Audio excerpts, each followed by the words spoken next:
तर कसं काय मंडळी, स्वागत आहे तुमचं आपल्या आजच्या ब्लॉगमध्ये. आजच्या ब्लॉगमध्ये आपण चालू आहे पंढरपूरला पांडुरंगाचं दर्शन घ्यायला, ते पण चालत. मग काय चालून आपल्यासोबत आलेल्या भाविकांच्या पायाची कंडिशन तर पाकच बिघडली होती.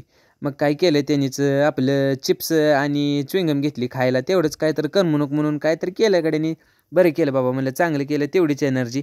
मग काय तुमचा ब्लॉगर थेट पोचला बघा गोपाळपूरमध्ये गेलो आपण. थोड्या वेळ उभा राहिलो तिथं, कारण आपला एक गडी मागं राहिला होता. मग तेवढ्यात म्हणलं आपण पण एक इथं शॉर्ट घेऊया म्हणलं व्हिडिओचा. मग काय आपण घेतला, ह्या लाईटी वगैरे तुम्हाला दावल्या. आपल्या जनाबाई यांच्या मंदिरावरती ह्या लाईटी लावलेल्या होत्या.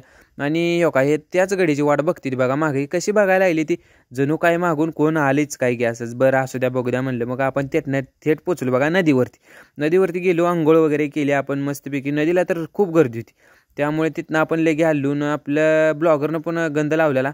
मग काय तिथनं आपण पुढे गेलो विठ्ठलरायाच्या मंदिराकडे, तर तिथं पण खूप गर्दी होती.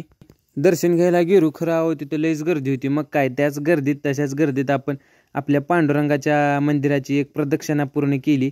तशाच गर्दीत कशी तरी केली बरं का पूर्ण. आता ते काय तुम्हाला तिथं आल्याशिवाय नाही समजणार. मग काय त्याच गर्दीत तुमच्या ब्लॉगरनं फोटो वगैरे काढले. जर मंडळी तुम्हाला ब्लॉग आवडला तर आपल्या चॅनलला सबस्क्राईब करा, लाईक करा.